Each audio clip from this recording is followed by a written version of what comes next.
So I was bored and was brainstorming video ideas. I knew I wanted to do something related to Resident Evil 0. I was thinking about making a basic review of the game and make a good argument about why it's underrated and all that jazz, but that's a bit bland. So instead I am going to do a challenge run that I already know is probably impossible.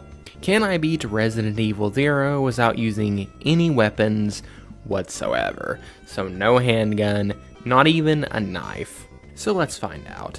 If I can't, I will do a minimum weapons run. I will have this counter over here on the bottom left every time I am forced to use a weapon. I will be doing this challenge on easy mode, of course. I'm going to be tanking a lot of hits, and also this challenge run is to see if it's even possible, not a test of sanity. This isn't amnesia, okay? Anyways, starting things off, we need to run to the back of the train to get a key item, which is a key. The key here is to perform a zombie dodge. Only problem is, out of all of the Resident Evil games, RE0 is by far the hardest game to manip the zombies in. Here, I'll just show you. We survive and get the train key, and now our next problem is these dogs. This is how that went. After avoiding a few more zombies, I go to the second floor and almost decide to use the first green herb, but I decided to save it for a bit later until my health was on danger. Healing is limited, so I need to be very strict on when I use it. After using the train key, this leads to our first real enemy encounter. You are supposed to fight this thing until Billy comes to your rescue, but you can actually just run, so we don't have to use any weapons. Now that we have Billy by our side, you probably thought I was going to use our partner's CPU to cheese this challenge, but don't worry, I set him to idle so he can't do anything even if he wanted to. Things were pretty normal for this next bit. I opt to use Billy here for he can tank more hits than Rebecca, far more hits actually. And then we made it to the Scorpion boss, and runs over. There is no way to progress without taking down the Scorpion. It kinda sucks having this run end so early. Not. By taking advantage of a little speedrun glitch, we can actually skip this boss. It's quite simple, so I'll show it here.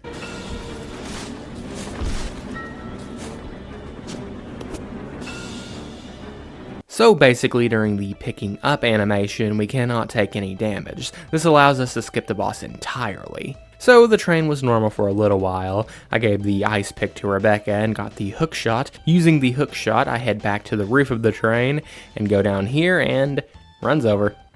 I forgot this section is scripted so that you must defeat this zombie in order to progress. They even lay a knife here in case you didn't bring any weapons.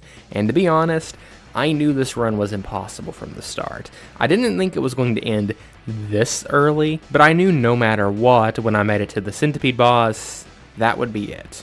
But then I remembered something. Wesker mode. You see, Wesker has a dedicated special attack without using a weapon at all. If I can get Wesker in this room, then I would be able to progress. So I started a new game, used the rocket launcher, and rushed back to where the previous run had ended, and voila. Now this brings up a couple questions. 1. It will be very, very, very easy to cheese this run if I abuse Wesker too much. And 2, will this attack even work on bosses like the centipede? To answer the first question, this attack fully follows my no weapons rule. It is an attack, yes, but in no way is it a weapon like a knife, gun, or even a molotov. However, since I wanted this challenge to be a, challenge, I will try my best not to abuse this attack too much. And for every section that requires it, I will take 1 gulp of room temperature milk at the end of this video. I'm not joking. This is to motivate me to instead tank hits and not take advantage of Wesker. As for question number 2, I guess we'll have to see and hope. Since I used a rocket launcher to get back to where I was, this run is now invalid, so I will once again restart. I want to make a note that Wesker's death stare did in fact damage the Scorpion. It didn't look like it at first, but luckily it worked, meaning that it will likely also work on the centipede. I could have skipped the Scorpion again, but I wanted to test if the death stare would work on bosses. So yeah, that's another warm milk gulp. The rest of the train went alright. Wesker mode has no easy setting, so I cannot abuse healing anymore, and I also take more damage. But other than that, it went good. Also, Wesker's super speed helps too. After failing at math, the first main section of this challenge run is complete, and we can finally make it to the training facility, which is the longest section in the game by far. Starting off, I leave Rebecca behind like I'm on a quest to get some milk, and rush through the east side of the facility to go ahead and get the first statue piece. I know it's probably not optimal to start the facility off like this, but that's how I've always done it. I was able to get there and back pretty quickly, only getting bit once thanks to Wesker's speed. I head upstairs and snag the crank to give Rebecca a boost so she can unlock the door that leads to the Centipede boss room. This is where I originally thought the run was going to end, but after only 3 death stares, the boss was done, getting us the red key and the second statue piece. And also another milk jug. Using the red key, I get the lighter fluid and decide to use Wesker's death stare in this hallway, and in here adding 2 more milk jugs. Also in this room I get the 3rd statue piece. I use the red key for the second and last time to get the clock hand and backtrack a bit to set the clock to 8:15, which opens 2 more doors. Yes, I have this code memorized, and I can also tell you that in Resident Evil 7, the clock code is 10:15. So Resident Evil 7 canonically takes place 2 hours after Resident Evil 0. The more you know. I first tackle the upstairs clock door and get the second microfilm, not without taking a couple bites though. It's important to go here first because we actually need both microfilms in the second clock room. First microfilm is here, by the way. So basically they are used to give us the first clue on the second floor puzzle and to give us the ammo disc, where we need to place both Wesker and Rebecca in these specific spots and punch in a code, which is different every playthrough, might I add. Now we have access to even more rooms in the facility. First we are going to go into what I assume to be Marcus's office. We do a simple chess puzzle and get the 4th and final statue piece. And now we have access to the basement, in other words, even more rooms. And so far this challenge isn't too hard. Most of the difficulty comes from not abusing Wesker's death stare and trying to rely more on movement to avoid zombies. As of right now, my main concern is having enough healing for some of the more difficult boss encounters later, and the hunters during the Rebecca-only sections. Guess we'll worry about that in due time. Also, if you are enjoying this silly little challenge run, or if you have any suggestions on this on other challenge runs, let me know. I have a few more ideas for challenge runs, but I always welcome input from viewers. Anyways, we go down into the basement, avoid Spider-Man, and after giving Rebecca another boost, she finds herself in an average Discord server. And almost dies.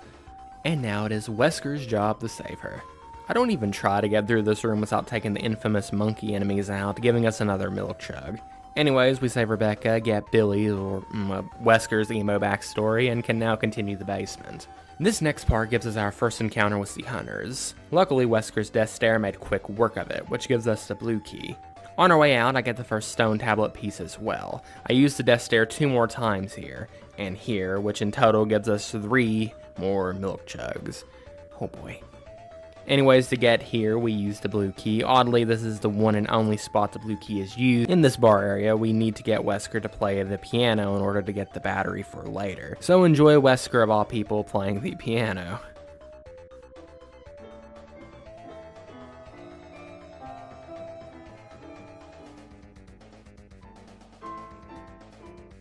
Getting the last 2 stone tablets was easy. Simply use this tool here for the second, and the battery for later is actually right now in here. This allows us to push this box over here and get the 3rd and final stone tablet, and we can now leave the training facility.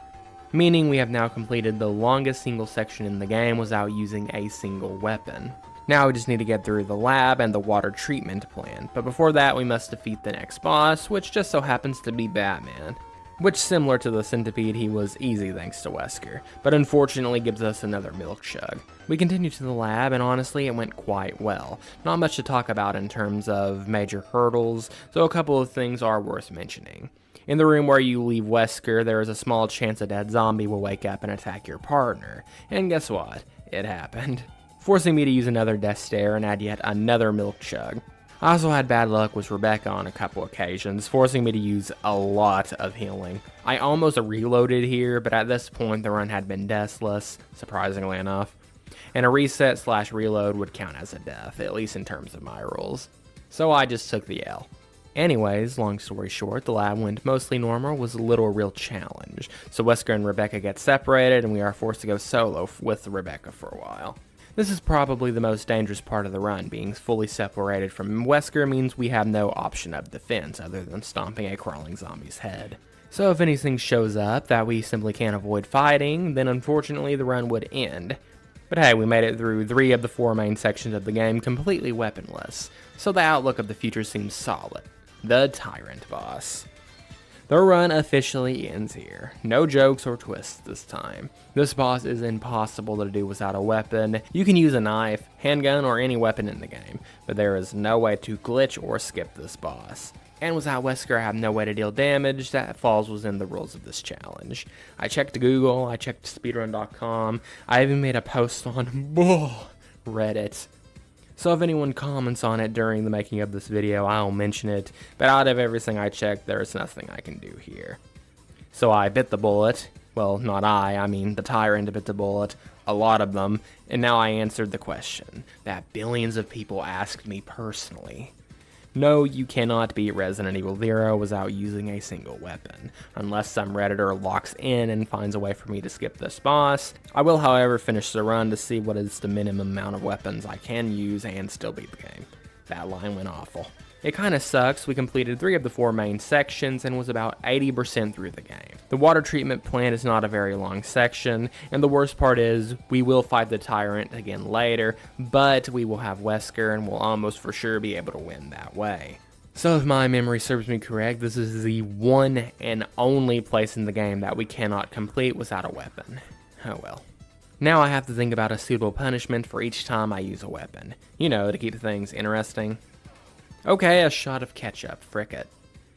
I will eat a tablespoon of straight ketchup for each time I am forced to use a weapon in this run, meaning at this point, assuming I kept proper count, I will be drinking at least 11 gulps of room temperature milk and then wash that down with a shot of ketchup. Let's finish this up. Anyways, after defeating the Tyrant, it was getting late, so I decided to sleep before finishing the challenge run. And to also give my Reddit post some time to see if anyone had a solution to my problem. Spoilers? No. But I will tell you what they told me anyways. One person sent me a link of the knife-only strat against the Tyrant and asking the question, do knives count? I told him I appreciate the reply, but the knives do in fact count, as I had only been using Wesker's death stare when absolutely necessary, or zombie head stomps. He replied once more saying that it was impossible without a mod of some kind, and to consider making exceptions for the knife. I just used my handgun to defeat the Tyrant. In my opinion, I don't think it really matters what weapon I use. Either way, it sucks that I had to use a weapon. Another person recommended me some kind of modding tool, I believe, to make it where I can kill the Tyrant in one hit. I didn't really have a reply, so I just upvoted. For starters, I am on PS4, so I cannot mod the game even if I wanted to. And second, I would still have to use a weapon at least once, so this challenge would still be impossible. I have had no other comments on this Reddit post as I am writing this. And one more thing before we continue, i.e. not a voice crack, I had my first game over during this fight too because I forgot the heal on my first attempt.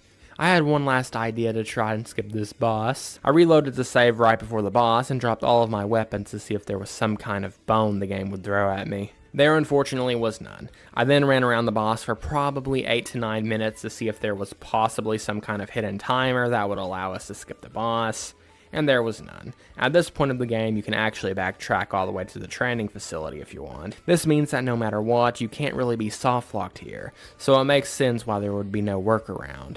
I was hoping for some kind of Marguerite Baker situation from Resident Evil 7. If you didn't know, during your encounter with Marguerite in that game, not the greenhouse fight, the one before it, if you stand around long enough, the boss will automatically end. It was a pipe dream hoping for the same thing here, but was worth trying.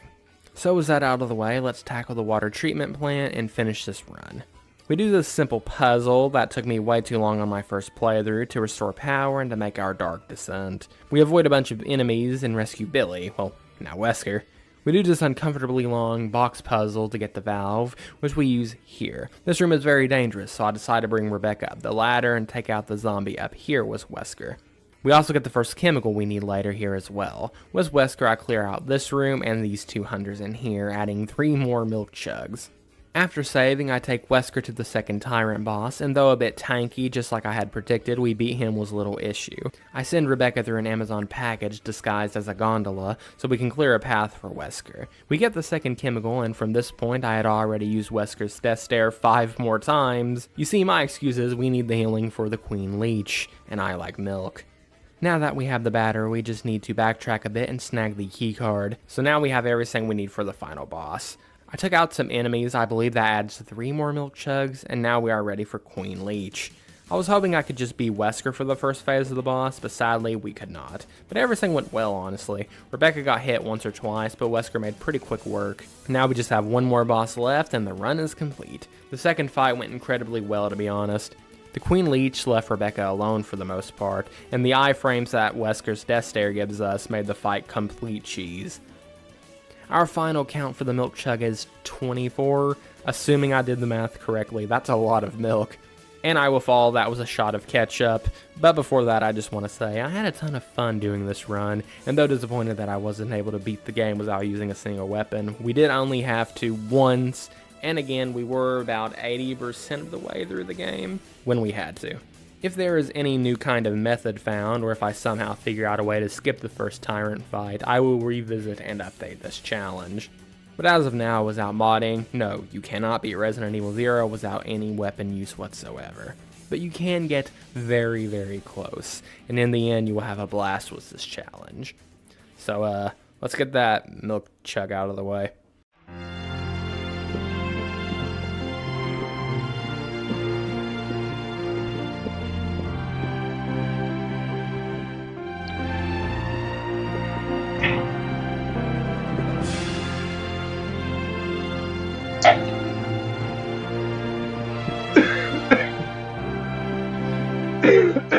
Hopefully you enjoyed this video, and until the next milk chug, I guess.